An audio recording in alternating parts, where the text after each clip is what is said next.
All right.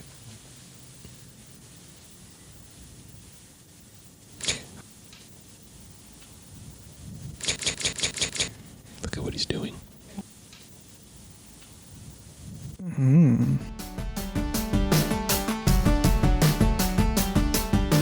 Hello and welcome back to Corks and Controllers. I am one of your best friends ever. And also the main character. Victor Operies, and joining me today is, as always, the cheesy counselor. Yes. Also Mr. Victor and Gizmo Gadget. It's not.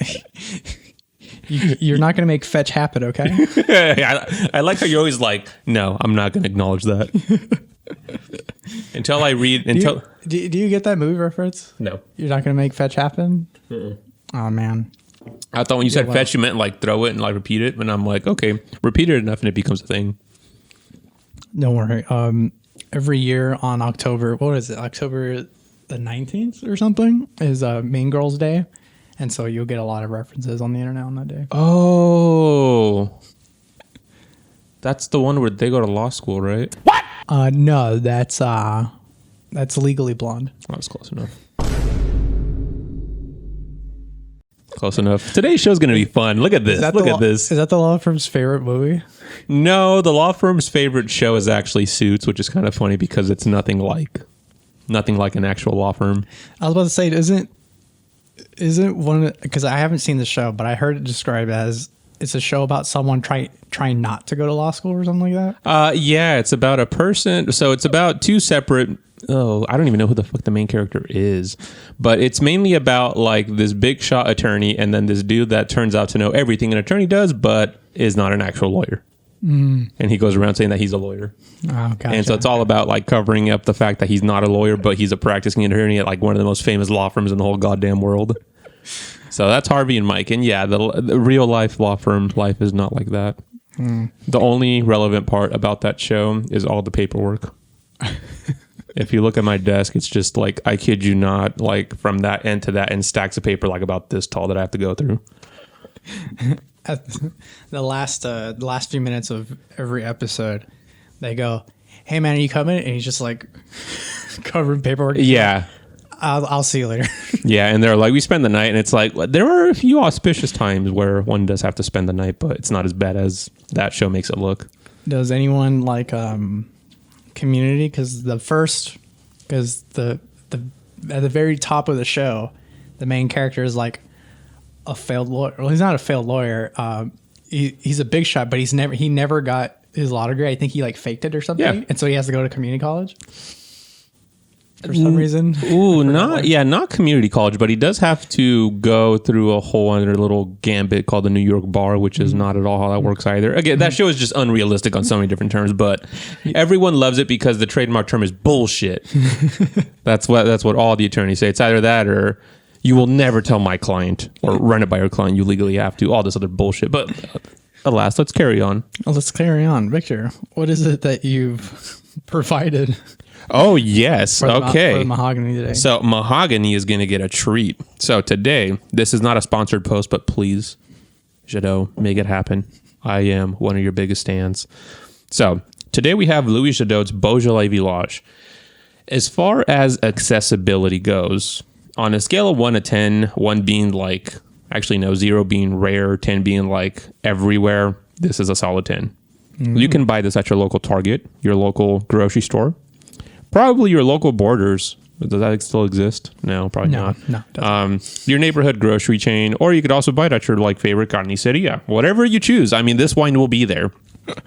So Louis Jadot is one of the famed negociants of Burgundy, France. So we've talked about Burgundy before. I think specifically about Romani Conti. I think we talked about that one, or Domaine Leroy.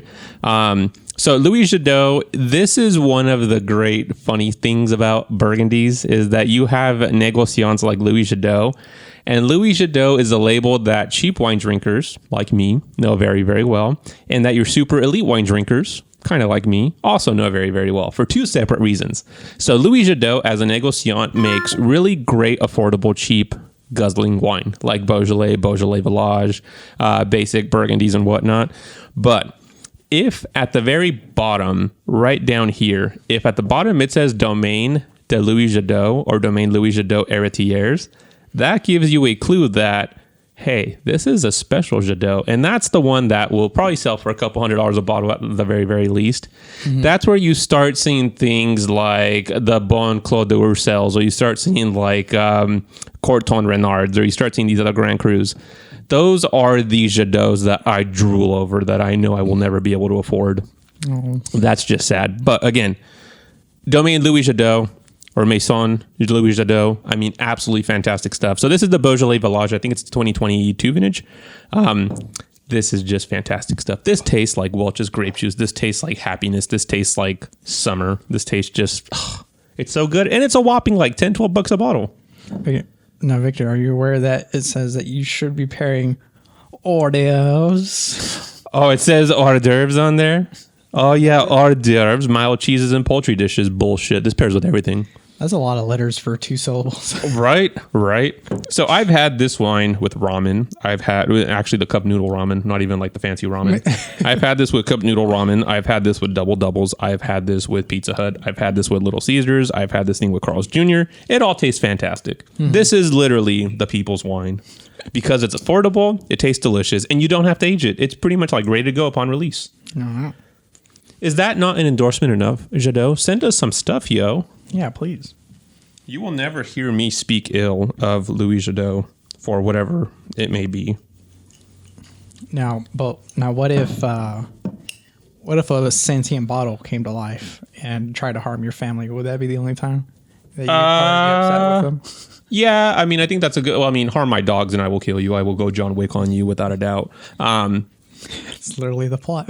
Yeah, literally. Kill my dog, bro. You will never see the end of the day. Also, a cool little fact, they also use the DM cork, which is like the most expensive cork on the market for making sure that your wine is fresh.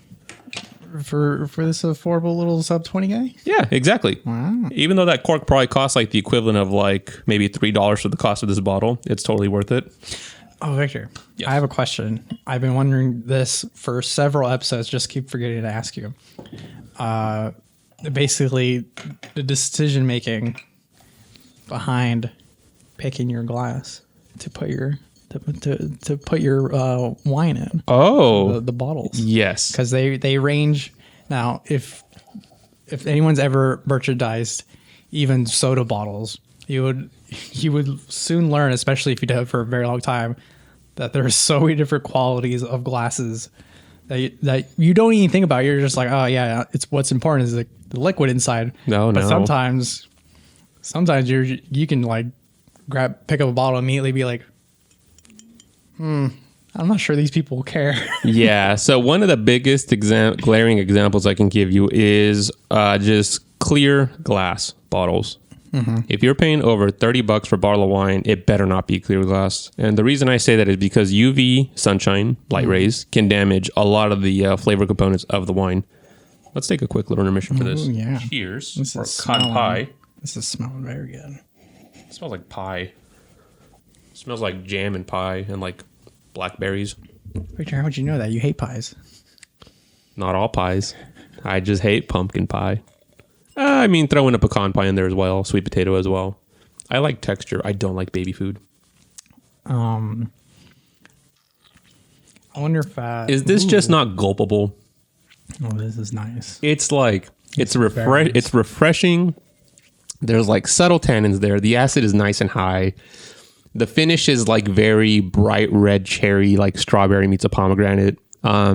Yeah, and dude, this with burgers, with pizza, with ramen, with anything, hot dogs. God damn it! Yeah, when I don't remember the mic were hot earlier, but you're saying we're like talking about like some fast food burgers, and you're just like, funny you say that, right? I know. And she was all like, I'm gonna go get a milkshake, and I'm like, this wine tastes really good with burgers. It really, really does. It's just because it's so eminently quaffable and juicy, and it doesn't try to be pretentious. Beaujolais-Villages should never be that.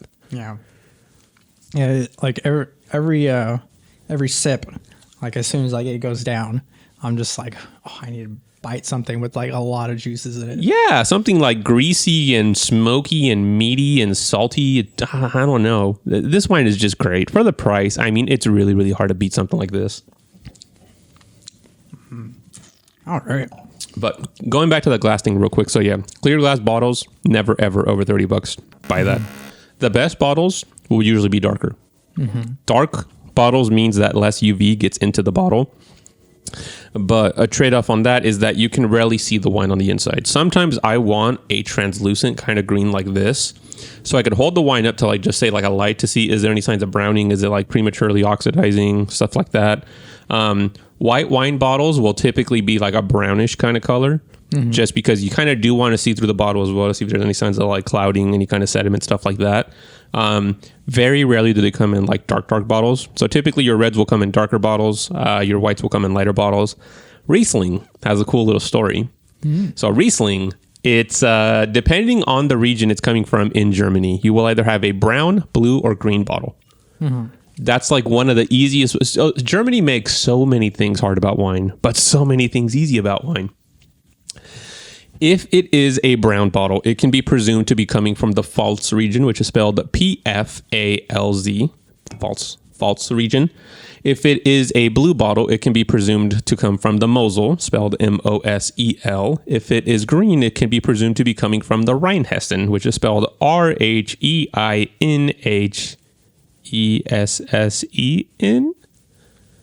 Or is it Rheingau? One of the two. But anywho, that's Riesling's bottles for you. And they always come in these little tall, skinny bottles. But yeah, so that's my little glass spiel there. It's funny. And the only reason I remember it this time to ask you this question was because, again, doing a little bit of manual labor. And I slightly drop a bottle. And I'm talking like centimeters off. Like I'm crouched over. I'm just like, whoop. And like it like barely tinks the bottom. And like you just hear like, I don't know how to describe it. It's like the most hollow, cheapy little glass clink when it hit the ground. And I was just like, looked at it and then look at the price tag on the whatever and went like, probably should have bought a better bottle than this to fill the wine. So like if you hear like this, they can't really hear that, can they? No, not really. But so you can kind of give it a good little dunk and the glass stays kind of nice and proper. When you deal with like your super heavy like Napa Valley Cabernet bottles, like I've seen those things fall from like 3 feet on the floor. They don't break. Oh, yeah. But because those things weigh like 2 pounds each and they're probably like about an inch thick. Now there are commendable, so like Topless Creek, they're big on regenerative, bioorganics, organic stuff. So they make very thin bottle that are very, small and whatnot. They're very light. Less of a carbon footprint than heavier glass. But when I drop them, I'm like, the survival rate's like 2%. That's the only trade-off. I've seen moments where, I'm dropping a bottle from like shoulder height. And all I do is put my foot in the way, and it'll just like roll. It'll just roll down the aisle, and it's completely fine. I'm like, that's a good glass. Yeah, that's a good glass. That's a good glass. Yeah. Also, I've also seen beer bottles go like drop from really high, and they go like boom, boom, boom, boom, and I'm just like, wow, it's surviving. Like the milliseconds, it's like I'm like able to think about it, and as soon for some reason when it reached that final climax where it's like ding, ding, ding, ding, ding, ding, it finally goes. Just explodes. Explodes. Everyone's like, oh. Exploding Physics. beers. Yeah, no one likes exploding beers. But shall we carry on to the meat of the show? Today's going to be a fun one. Yes, we shall. It's a fun one because Victor proposed that we switch roles now. Yes, I think maybe we have enough knowledge. Not enough, but this is bare minimum to kind of go back and forth here. Yeah, and it's funny you say that because like I was troubleshooting playing video games off this laptop as a screen, just so like it's like, oh, Victor's teaching me when he shows his featured bottle, I'm gonna teach him when I show him a featured game, but I couldn't get it to work, so we'll try next episode. But see, it's perfect lead-in then.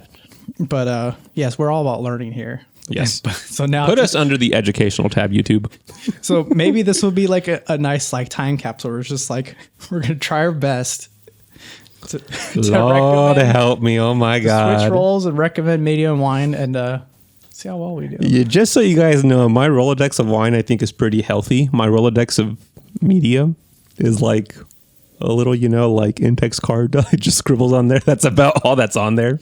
But I will try for you guys. I might have sounded smart if I was allowed to do beers, but Victor told me wines, and I went, uh oh. So, yeah, it's going to be a fun one. So would you like to go first, Mr. Victor? Or would you like me to go first? Sure, I would love to go for. Alrighty, I'm pairing a media with his beverage. Oh fuck! Here we go. Okay. Oh, so I'm gonna start saying Hail Marys. Okay, so I'm just gonna go easy and think of something I had recently that was not on the show. Surprisingly, well, not surprisingly, I couldn't wait. I wanted to taste it. And what I've had recently is a Decoy Brut Rosé. Huh. No real story behind it other than, again, one of our listeners hooking us up, doing some real solid. And I was just like, in my particular area of work, it wasn't a good mover, right? And for other reasons, reasons other than just being cool, I was just like, you know what? Maybe I'll taste it. Maybe I'll have a better shot of when the customers come to me. I can like channel my inner Mr. Victor and just be like, have you heard of the left bank? Except there's no left bank with that. Oh, I'm impressed. Look at that. There's no left bank with that one. I'm pretty sure that was made in a gutter somewhere. I'm just kidding. I'm being mean on purpose. And so I tasted it and I really liked it. It was really surprising to have something like very crisp, just slightly off dry. Like I remember the bottle describing it as like a dry, and I'm just like, it's like the first time I ever disagreed with the label. I'm pretty sure you disagree with labels on the back of the label all the time. But it was like my first time in a long time since I've been out of the industry for a long time. I looked at the label, I was just like, what are these people talking about? This is an off dry. And then I was like a little aghast at myself, being like, what? Look at me arguing with inanimate objects. And so I was just like, it's like full of strawberries, again, a semi dry, and just kind of fun. So I was like, well, fuck it. I have a pairing show. Like, let me cool this right up, sit down, and like start playing games with it. And I was just like, what's light? I was like, what's light and crisp and strawberry and like whatever. And I just started playing some 2D like games that like don't have that much action in it. One in particular was I was actually playing a game we paired before, which was that Harvest Moon Save the Homeland game. Yes. That one's very easy going and light. So I was like, yeah, sure. And I played a little bit of it. I was like, all right. So Victor, what would be a piece of visual art media that kind of encompass, kind of going out on your own, starting little arguments, and like showing your own learnings, and just having like a relaxing time. Damn, this is hard. I don't know how you do this on a week-to-week basis. Holy shit. Now you know. Right? That's fair. Right? Oh my God. Okay, so a few points stuck out to me. I would say the first one being that you looked at the label and you're like, this actually looks, or follows what it actually says it is, except the off-dry part. You were like, I think it's a little bit on the sweeter side. Mm-hmm. So there's that. Then there's the color as well. And then you said that you paired it with a tutti frutti kind of thing. And so you want something that also kind of reflects my own self-learning. Yes. And what was the last part again? Self-learning and relaxing. Ooh, relaxing. Okay. Don't hate me, everybody, for what I'm about to say.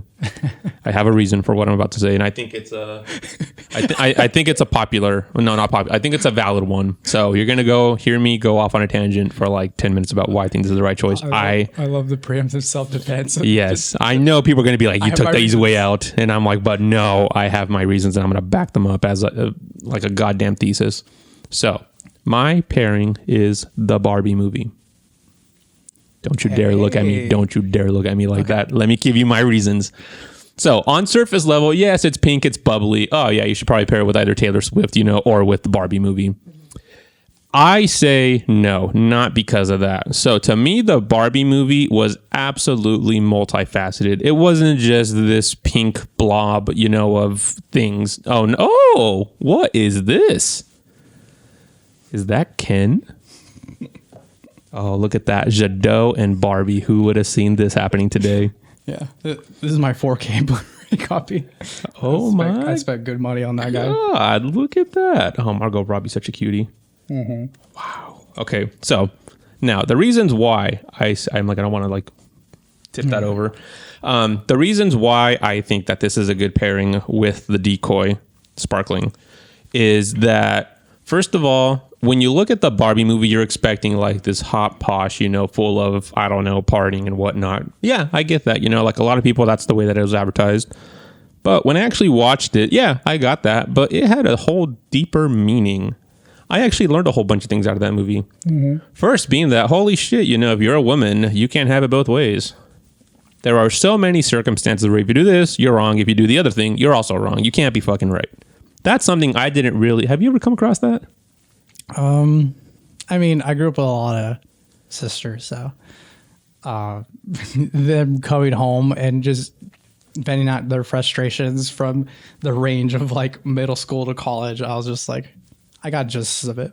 I mean, parts of it really stood out to me, the movie, because it's like, okay, it makes sense. You know, like if you wear skimpy clothes, you're seen as a hoe.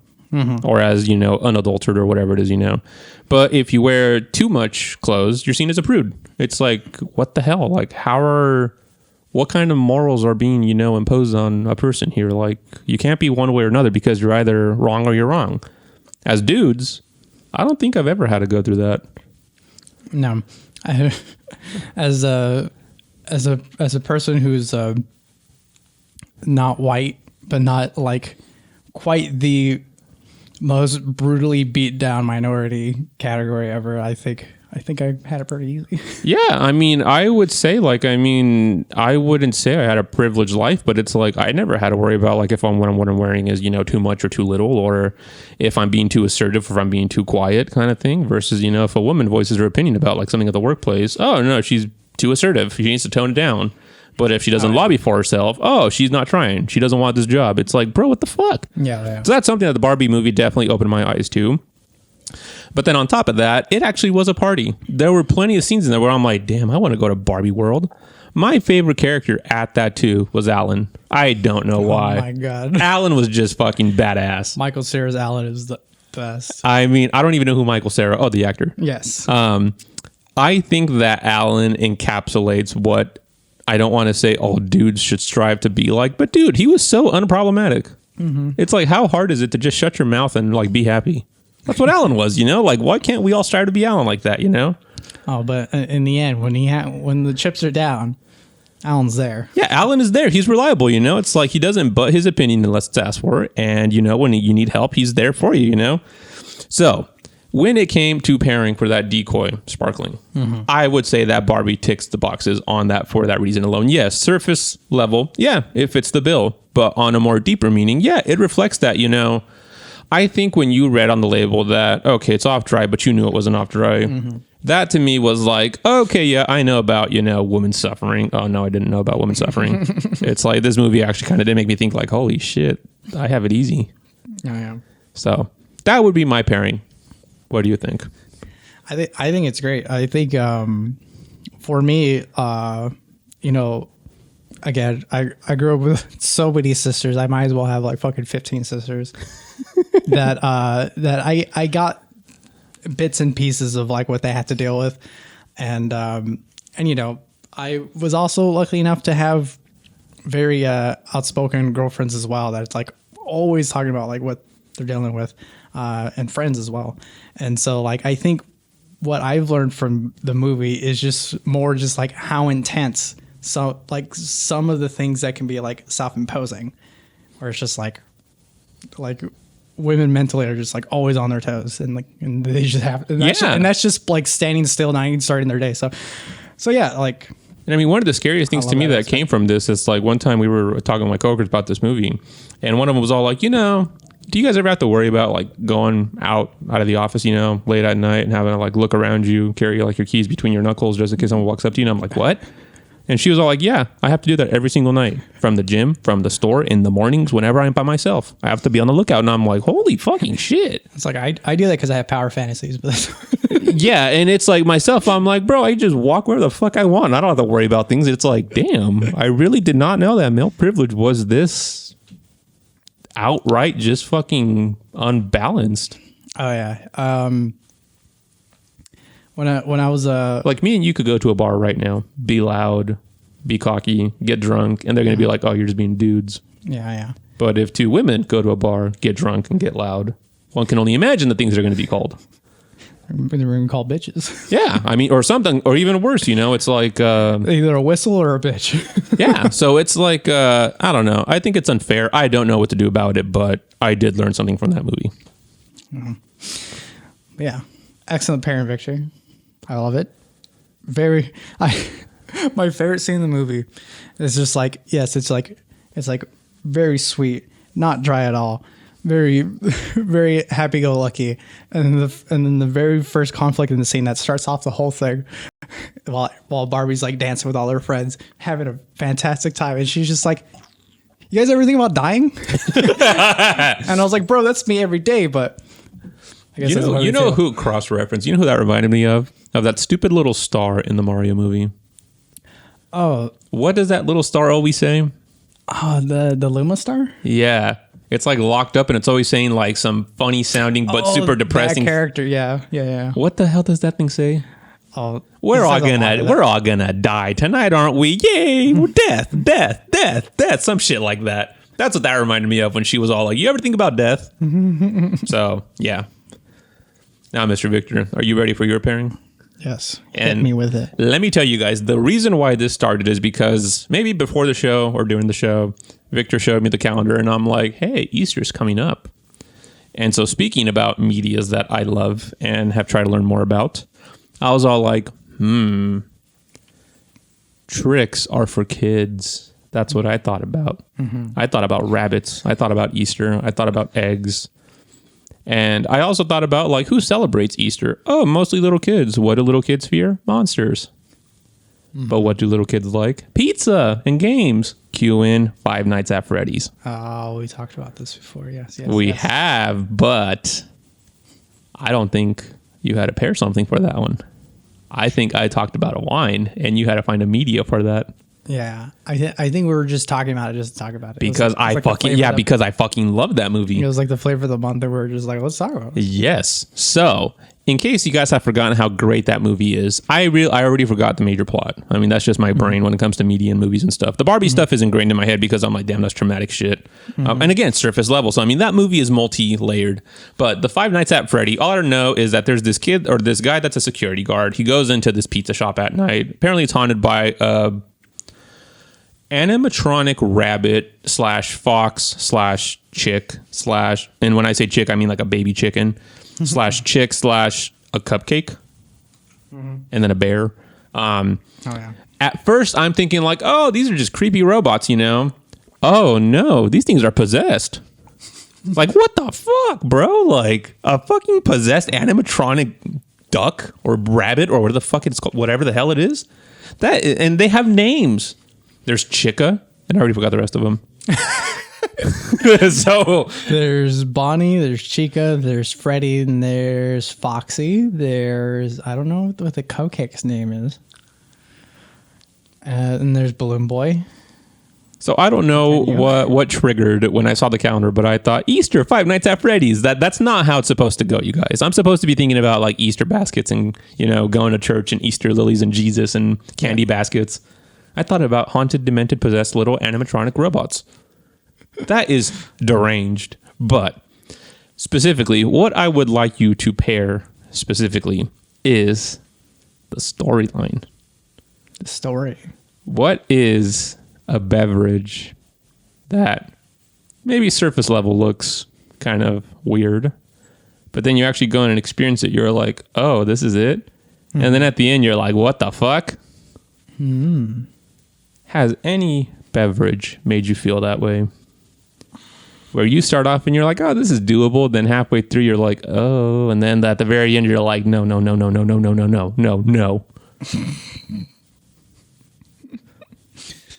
It ain't so easy, is it? It ain't so easy. It's not easy at all. It's not easy at all. I have a meme answer. I have a real answer. Let's do both. All right. So for the meme answer is, and it's funny because, you're talking about Easter, but you're talking about demented. And I went up to a person of higher ranking than me. And At the workplace or somewhere else? at the area of which I commute to every day. And they're just like, hey, Easter's coming up. You know what we should do? We should do a little display, maybe on a flat table of King Rabbit. What the hell's King Rabbit? That's how you know it's delicious. It's a wine. It's a wine brand. Oh, King Lion? It's maybe, but it's called King Rabbit. King Rabbit. What the hell am I thinking about? They have a rosé and a Malbec, and I think one more other thing, but Where are they coming from? that I'll have to get back to you. Oh, come on, Mr. Victor. That's Wine 101. But I mean, like, You can't just go off the name alone. well, King Rabbit. Well, that's what they wanted to do. They're just like, hey, it's a picture of a rabbit. Put it on the thing. And I was like, no one's going to buy it. Oh, my God. You guys can't tell he's turning red. And so anyways, so they're just like, yeah, why don't we do that? Or was it a Merlot? Was it a Malbec? I think it's a Merlot. Anyways, and they're like, yeah, why don't we? Oh, God, Mako, please stop touching the camera.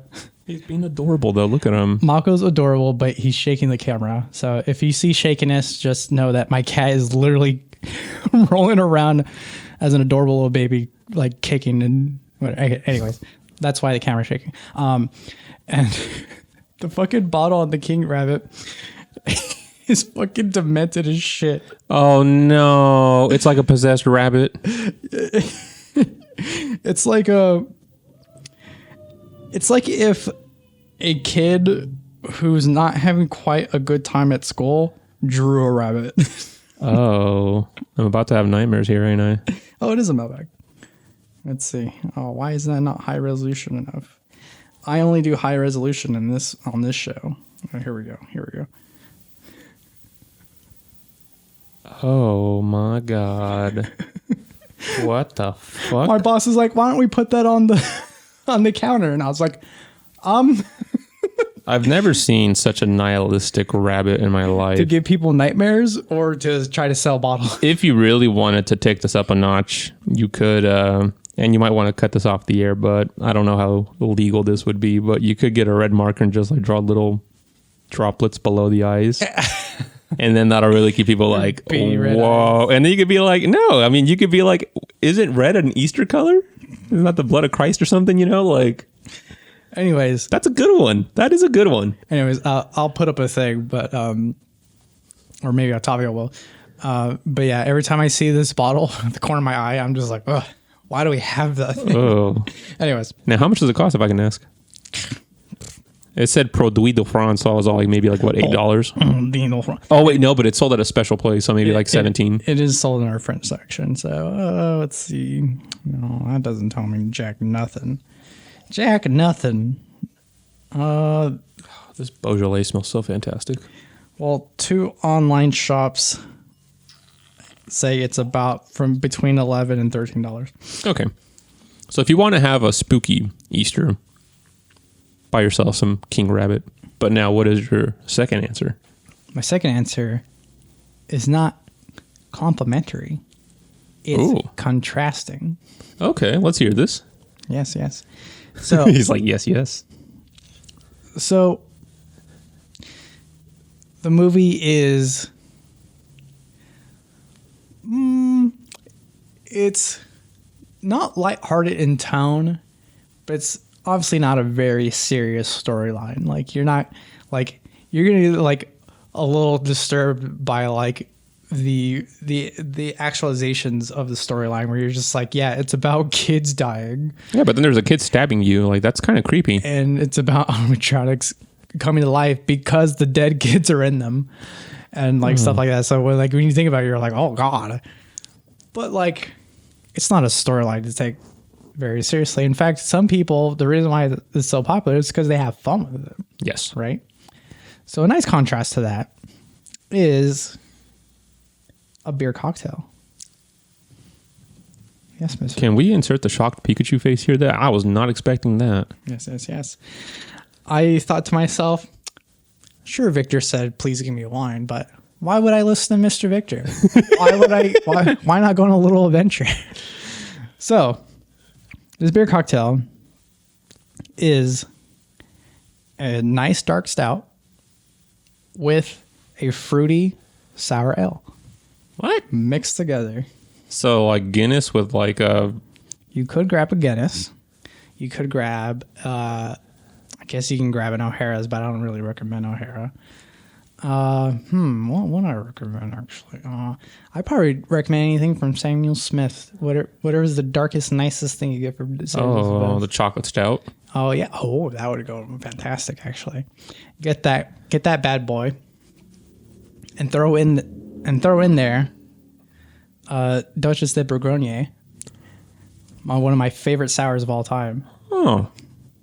Mix that bad boy up. You got that nice chocolatey dark richness, creaminess, and then but hidden in there is that nice, like sweet and sour, just like fruity powerhouse, ready to uppercut you. You mix that drink in. You sit down. You watch this movie, and you feel the darkness, but you have fun with it. Huh. Holy shit. This is an abstract pairing here. God damn, now I want it. Oh, You went to like the fourth dimension here. now I want it so bad. Where'd you hear about this? Forever ago, I was From the annals of Victor's memory. from before I was of legal drinking age. I was listening to a podcast of adults, and this is a video game podcast. I've been talking, learning, doing, and hearing about video games since like the age of like fucking 8 or 9 or whatever. So I'm a long time gamer, probably even earlier than that actually. So naturally, if a bunch of experts in the industry are going to be like sit around and talk about video games, I'm going to listen. But sometimes they go way off topic and they're just like, bro, did you know mixing isn't just for spirits and liqueurs? And they're like, what are you talking about? I was like, I made a beer cocktail. I was like, what are you talking? And they're talking about a nice cider with a, excuse me, oh my God. The sloshing has begun. With a dark beer. The Beaujolais is being the bay. And I thought about it, went like, that's cool, but I don't drink, and I'm a good kid. I literally did not drink. Like I probably like sip a thing or thing here or there. Well, actually, maybe I didn't. Maybe I actually didn't start drinking until 21. I'm pretty sure. Is that the former Mormon in you? I take that back. Before I was of legal drinking age, this is all allegedly, by the way. You can't sue me. No one can sue me. One Halloween night, I partake in a Corona, which someone promised tastes delicious when you put in some salt and lime. Oh, and like that's the biggest lie of the world. Oh, not tahini, like Tabasco sauce. Sipped it twice. Went like, no, I sipped the salt alone only and went like, bleh. And they put like lemon and like hot sauce in it. And I went, what? You made it worse. And I threw it. We were in the front yard and I literally threw it across the street. Because Coronas are god awful. I like the little Christmas commercial with the palm tree, but that's about it. So yes, I did sip. But I didn't partake until my 21st birthday. Anyways, so it wasn't until like years after that I was just like, oh yeah, what? I can't quite remember. But then someone talked about a beer. I want to try that. I think it's an IPA and this. Oh, that tastes gross. Throw that away. Is it this and this? Oh, that's gross too. And then one day I was like, I think it was something like dark and stouty and like something sweet. And I put it together. It wasn't quite the concoction I just recommended, but it was something like that with like a nice like Golden State cider something, whatever. And I was just like, oh. That is the holy grail. So yeah, that's what I recommend. That's a damn good pairing. Holy shit. I was like expecting him to be like Prisoner. Oh. Something like that. I was expecting like Prisoner or maybe, like Dead Drift Red or some other, I'm like. sure I had a Prisoner since we came from that place. Or maybe the deranged Cabernet from Dave Feeney. But no, he went beer cocktail. Holy shit. He reverse Uno'd me over here. It's just like, you want to give me a problem? I'll give you a problem. It's like, fuck you, bitch. Outdo a beer cocktail. Yeah, I got no comebacks on that. That's an A plus pairing. That's what happens to you in Friday Nights at Freddy's. You're just like, come at me, and then all of a sudden you're dead. It does come at you, and it's like, oh, fuck. Speaking solely about the game, you're just like, I think I understand the mechanics of this game. Nope, it's still going to take you like 20 tries to get past night 4. Oh, my God. It was a great movie. I did love the movie. But, oh, my good God, man. Did some of those little scenes just scare the shit out of me?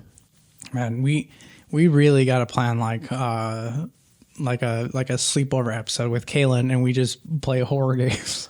Yeah, I'll be on the couch drinking wine, not looking at the screen, thinking about like, what would Barbie do? Man, a good controller's got to be in your hand. Ooh, but now I do want to ask you about this. Okay, go for it. What do you think about an anime? But hold up. I have it here. Are we talking about today's lunch menu with the My Family again? No. Okay. Did you watch that, though? I watched the first 3 episodes. What did you think? I thought it was fantastic. I like how short they are. I'm going to continue.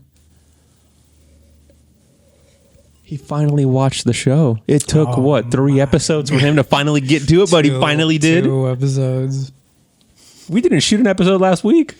So that's technically 3. How dare you? It took him 3 weeks to get to the... How dare you use technicalities like He that. took 3 weeks to watch 30 minutes worth of content. At least I put cases on my phone. You fucking madman. So... I sit at a desk all day. There's no risk of dropping my phone. Oh, yeah, I know. I already cracked it. If you look like right here, it's like a little tiny crack. That's your screen protector. Yeah, I don't think it is. One Punch Man. What do you think? Watched the first episode 3 times. And that's it. Did I ever watch an episode after that? No. And what about 7 Deadly Sins? 7 Deadly Sins? I walked in on my friend watching the 2nd episode of the 2nd season. And that was it. And that was it. Damn. These 2 animes come highly recommended from an anime nerd. And I'm like, let me run them by my attorney first, and then I'll get back to you. But my attorney says no. Not worth it. I'm the anime attorney. He's the anime attorney. He's the little attorney in the little video game thing that says, Your Honor, la la la la la la la la la la. And then the judge says, overruled. And then it comes back. Have you seen that before? What? The video game lawyer. Oh, Phoenix Wright? Is that what that is? Yeah, that was the meme I put in the last thumbnail. Oh, that is exact. Yes. That's what I was thinking. Victor is the equivalent of that when it comes to video games and media. I wonder if the law firm likes that video game. I don't. I'll ask around. There's at least one person I think that might know what that video game is, but... Come on, P-Name. I know you at least tried it. P-Name. Yes, P-Name. Let's call him that. The P-Name. The P-Name. The P... There are worse things to be called than the P-Name. The P-Name. The P-Man. Now, let me give you guys a little introductory course to how this P-Name came about. So, I was at work, and I was talking to P-Name. P-Name is going to remain unnamed for the rest of the show and as far as what they do. But anyway, I was talking to P-Name, and he was venting about his computer being broken. And I was already like, bro, I don't give 2 shits.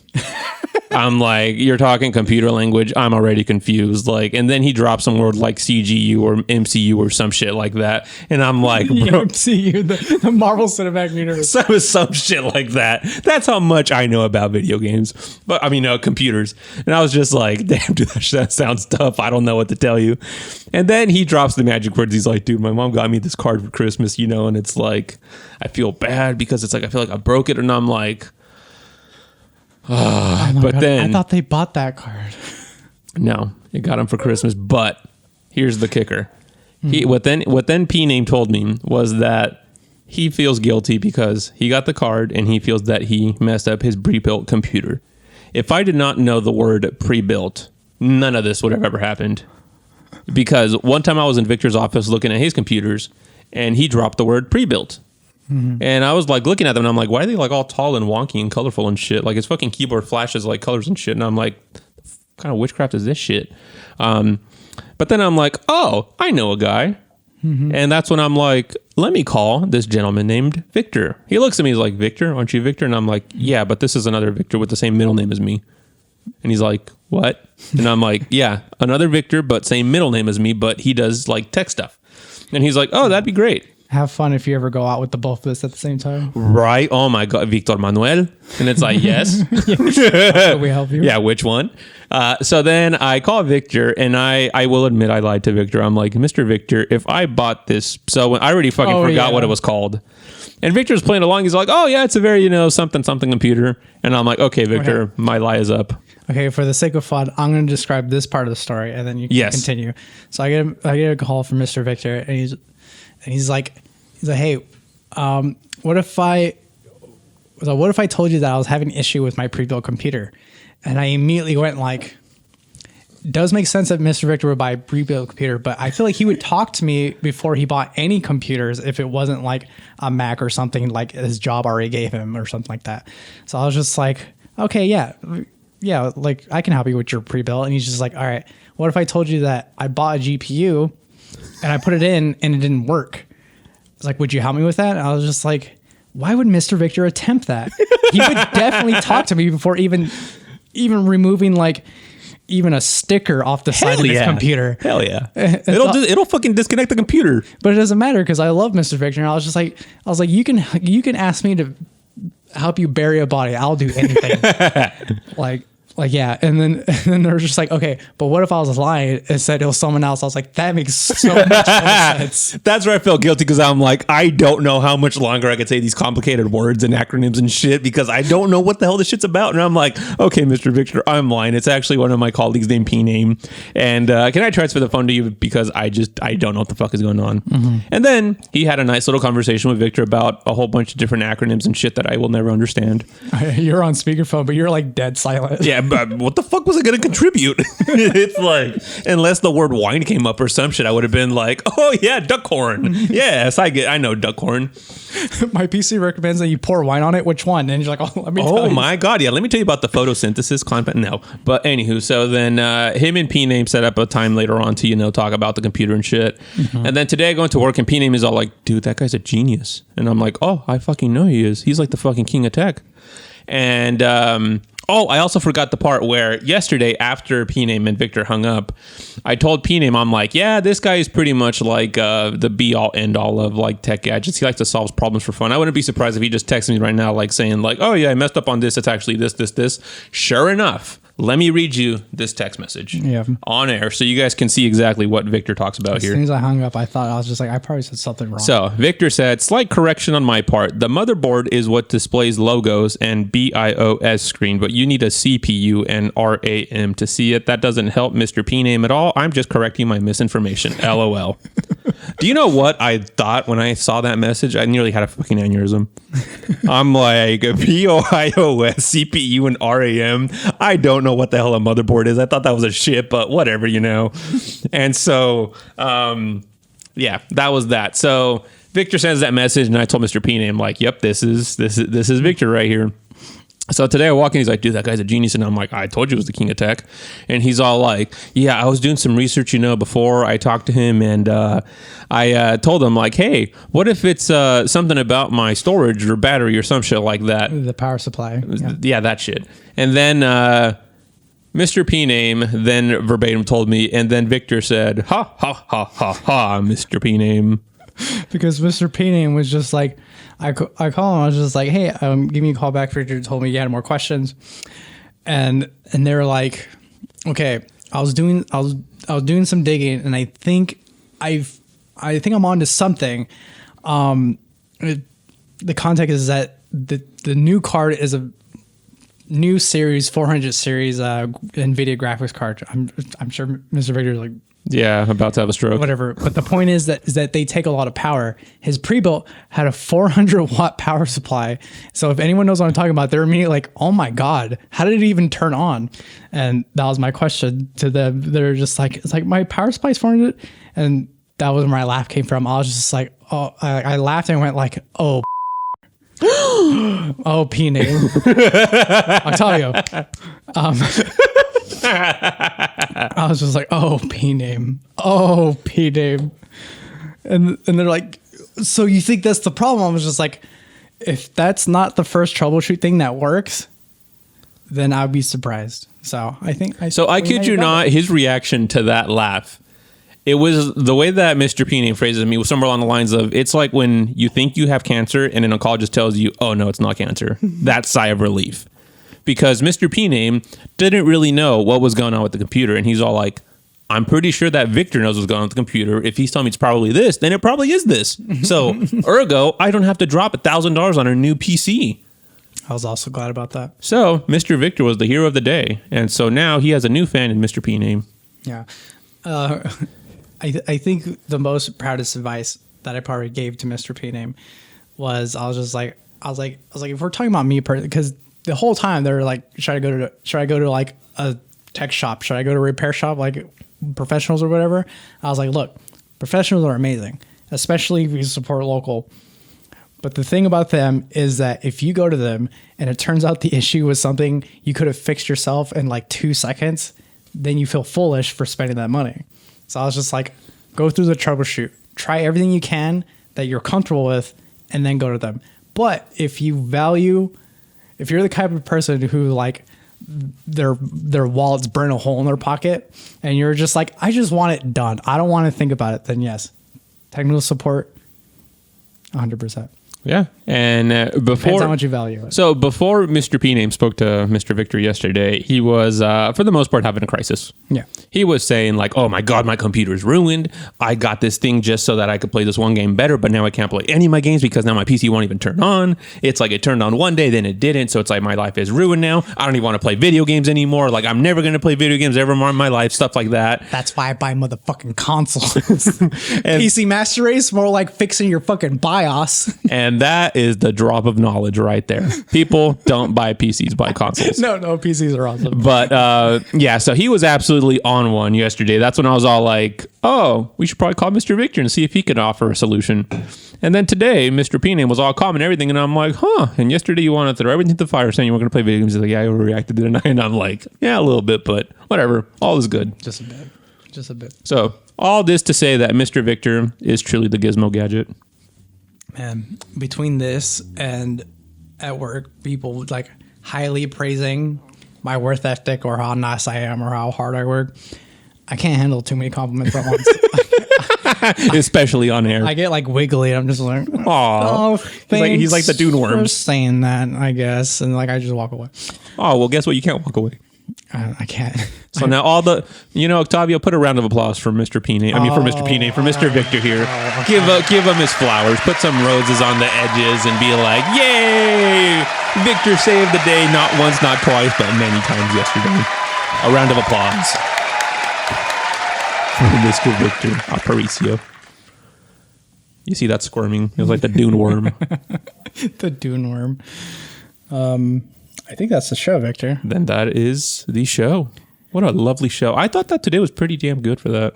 It was pretty good for something that we have a little time limit on. I think. Yeah, we did and I mean the fact job. that the problems posed today were just fucking.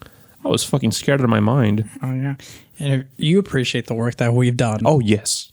Here, then you can tip. What did you say? Tip your bartender. Yes, mahogany. Ko-fi.com/corks and controllers. Every dollar that you contribute there goes straight back to the mahogany. But if you would like to chat with us, have any feedback at all, maybe you make magical liquids or magical video enabled media stuff, and you want it to be seen here by our hundreds of thousands of fans. Yes. Then you can get in contact with us, podcast@speaky.net. And that's the show. That is the show. What a wonderful show today. Oh my God, I'm wired off the Red Bull and this Beaujolais made me happy. Does my voice sound booming? Probably just sounds hollow and weird. Anyways, Octavio, do the song. Oh yeah, we have a song. Do the song. The show's over. Bye-bye. Alrighty, bye-bye everybody.